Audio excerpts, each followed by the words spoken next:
नमस्कार, मैं पूजा भारतीय।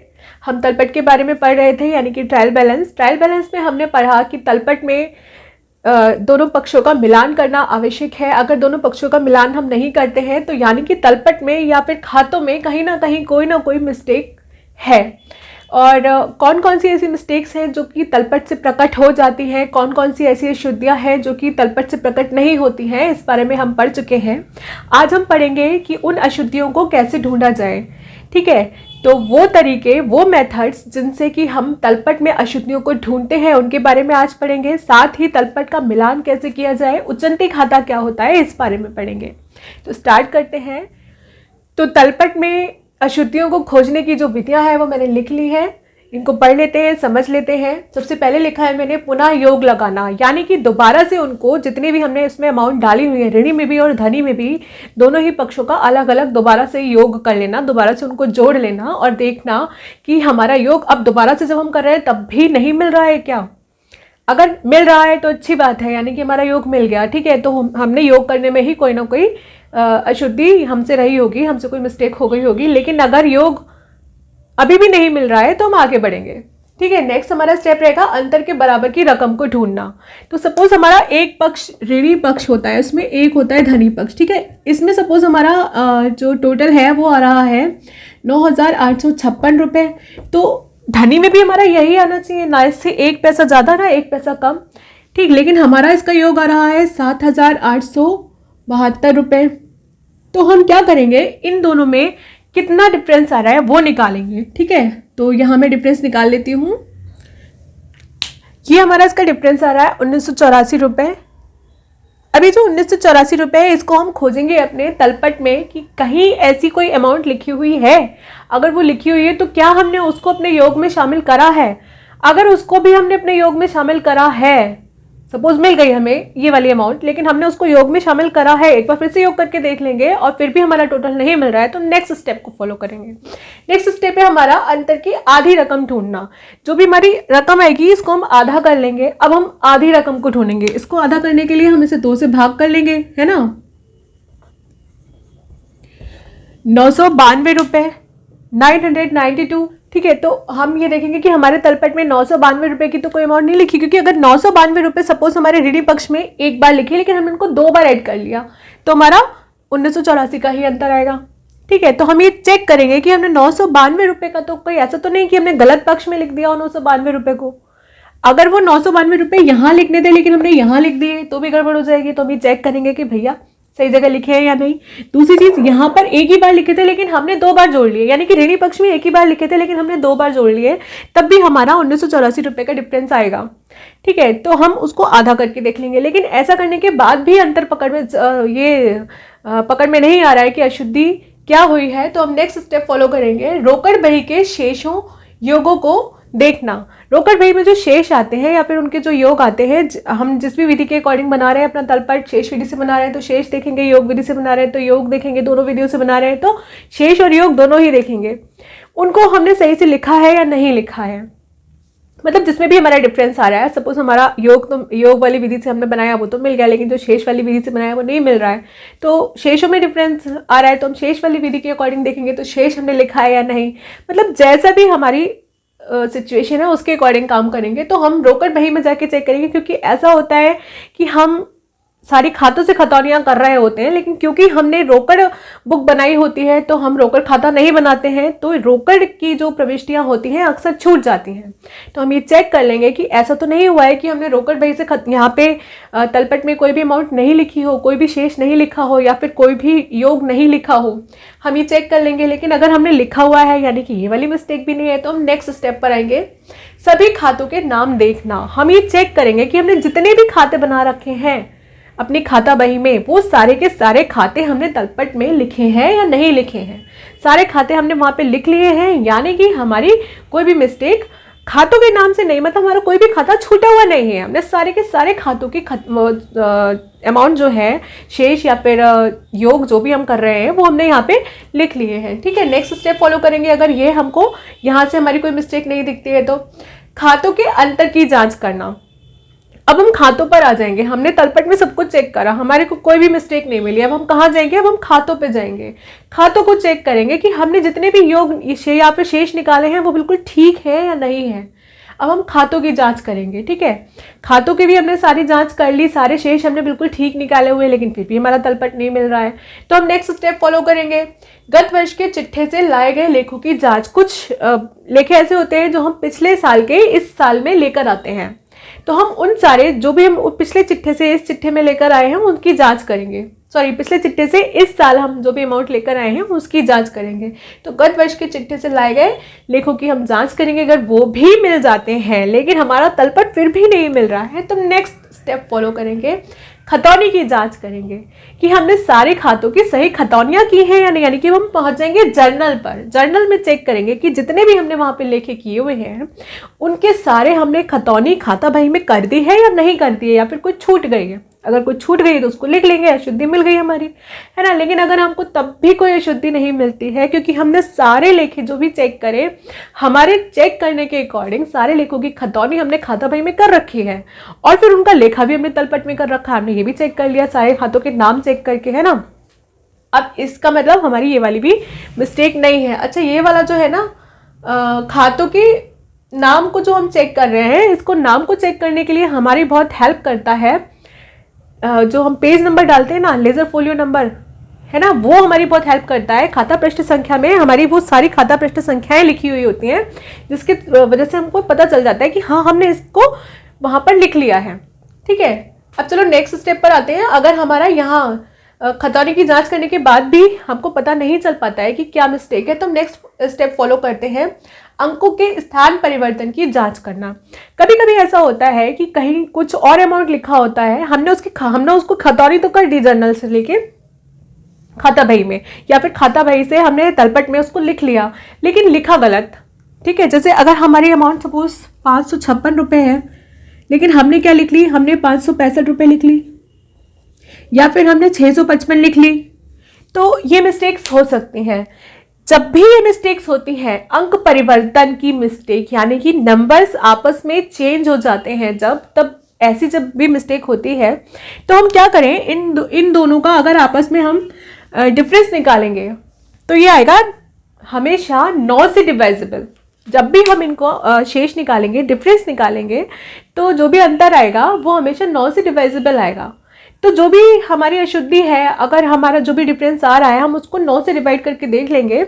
अगर वो 9 से पूरी तरीके से डिवाइड हो जा रहा है तो हमें समझेंगे कि शायद ऐसा हुआ है कि अंक परिवर्तित हो गए हों अमाउंट्स के, जिसकी वजह से हमारा योग नहीं मिल रहा है। जब भी अंक परिवर्तित हो जाते हैं आपस में, नंबर्स आपस में चेंज हो जाते हैं, तो हमेशा 9 का डिफरेंस रहेगा। लेकिन नंबर अगर चेंज हुए हैं, तो अगर नंबर अलग ही हो गए हैं बिल्कुल, सपोज हमारी जो अमाउंट है 786 और हमने लिख दिया 794, तो ये तो बिल्कुल ही अलग अमाउंट हो गई है, बिल्कुल अलग। मतलब इनमें से कोई भी नंबर इसमें नहीं आ रहा है, कोई भी डिजिट इसमें से इसमें नहीं आ रही है, डिजिट्स चेंज हो गई। तो ऐसे में 9 का डिफरेंस नहीं आएगा, ऐसे में कितने का भी डिफरेंस आ सकता है। लेकिन ऐसा अगर हो रहा है कि नंबर्स आपस में चेंज हो जा रहे हैं, तो हमेशा 9 का डिफरेंस आएगा, ठीक है। तो हमारी दूसरी खोज क्या है कि हम ये चेक करते हैं कि अंकों के तो स्थान परिवर्तित नहीं हो गए आपस में, ठीक है। अंकों के स्थान परिवर्तित हो गए होंगे तो उसकी पहचान क्या है कि जो भी डिफरेंस होगा वो 9 से पूरी तरीके से विभाजित हो जाएगा, पूरी तरीके से हम 9 से उसको डिवाइड कर सकते हैं, ठीक है। आप करके देख लो, कितनी भी बड़ी अमाउंट देख लेना, उसके जो नंबर्स हैं उनको आपस में एक्सचेंज कर देना, फिर उसको आप जो भी कम आए उसको बड़े वाले में से घटा लेना, और जो भी डिफरेंस आता है उसको आप 9 से भाग करके देखोगे तो वो पूरी तरीके से 9 से कट जाएगा। आप एक बार ट्राई करके देख लेना, ठीक है। अब एक चीज इसमें और आती है, अंकों के स्थान परिवर्तन की जांच करने के अलावा हम उसमें ये भी देख लेते हैं कि ऐसा तो नहीं कि हमने 0 और ऐड कर दिया हो या फिर एक घटा दिया हो। जैसे हमारी सपोज अमाउंट है 350 रुपये, लेकिन हमने जब तलपट में इसको लिखा तो हमने इसको सिर्फ 35 रुपये लिख दिया। अब ऐसे केस में भी डिफरेंस जो भी आएगा वो 9 से डिवाइजेबल होगा, ठीक है। हम इसमें से इसको घटा के देख लेंगे, और जो भी हमारी यहाँ पर अमाउंट आएगी वो हमेशा 9 से पूरी तरीके से विभाजित होने वाली होगी, ठीक है। तो जब भी हम ऐसा चेक करें कि अंकों में डिफरेंस हुआ हो, या फिर जीरो बढ़ गया हो, घट गया हो, या फिर अंकों के स्थान बदल गए हों आपस में, तो हम पहले 9 से डिवाइड करके देख लेंगे, हमें पता चल जाएगा यही वाली मिस्टेक है। ठीक है, फिर हम चेक कर लेंगे कि ऐसा कौन सी अमाउंट है जिसके नंबर्स आपस में चेंज हो गए हो, तो अमाउंट को चेक करना पड़ेगा आपस में मिलाकर। ठीक है, अगर इसके बाद भी हमारा योग नहीं मिल रहा है, यानी कि हमने ऐसी कोई मिस्टेक नहीं करी है लेकिन योग नहीं मिल रहा है, तो हम आगे बढ़ेंगे, गत वर्ष के तलपट से मिलान करेंगे, पिछले साल जो हमने तलपट बनाया था उससे मिलान करेंगे। ठीक है, लेकिन तब भी अगर हमारा योग नहीं मिलता है तो क्या करें? अब तो हमने सारे स्टेप्स फॉलो कर लिए, तो अभी भी हमारा मिलान अगर नहीं हो पा रहा है तलपट के योगों का, तो हम क्या करेंगे? तो हम उसके लिए खोलते हैं उच्चंती खाता। ठीक है, अब उच्चंती खाते को समझ लेते हैं। हम क्या करते हैं ना कि जो भी हमारा डिफरेंस आ रहा होता है तलपट में, ऋणी में से धनी को घटाए या फिर धनी में से ऋणी को घटाए, जिसका भी ज़्यादा होगा आप उसमें से कम वाले को घटाओगे, तो जो भी डिफरेंस आ रहा होता है उसको हम तलपट में उच्चंती खाता लिखकर उसके सामने लिख देते हैं उस डिफरेंस को। ठीक है, अब अगर ऋणी का कम आ रहा है हमारा योग, तो हम उसको ऋणी पक्ष में लिखेंगे, धनी का कम आ रहा है तो कहाँ लिखेंगे? धनी पक्ष में लिखेंगे। इसको समझ लेते हैं, इसको हटा देते हैं। वैसे तो अभी हमने जितनी भी विधियां पढ़ी हैं तलपट में अशुद्धियों को खोजने की, वो एक्चुअल में तलपट के मिलान करने के लिए ही है, क्योंकि तलपट का मिलान करना चाह रहे हैं हम, तभी तो उसमें वो अशुद्धियां खोज रहे हैं। तो वो सारी विधियां तलपट के मिलान करने की और अशुद्धियां खोजने की विधियां हैं। लेकिन उसके बाद भी, उन विधियों को अप्लाई करने के बाद भी, जब हमको तलपट का मिलान नहीं कर मिलता है, ऐसी कोई अशुद्धि नहीं मिल पाती है जिससे कि हम तलपट का मिलान कर पाएँ, तो हम क्या करते हैं? एक नया ऑप्शन लेते हैं जिसको हम बोलते हैं उच्चंती खाता। यानी कि हम एक उच्चंती खाता खोलते हैं, उच्चंती या फिर भूल चूक का खाता। इसको खोलकर हम जो भी अमाउंट हमारी डिफरेंस में आ रही होती है, जिसका जो भी डिफरेंस आ रहा होता है अमाउंट्स में, उससे हम ये खाता खोल लेते हैं। ठीक है, तो मैं उस खाते का नाम लिख देती हूँ यहाँ पर।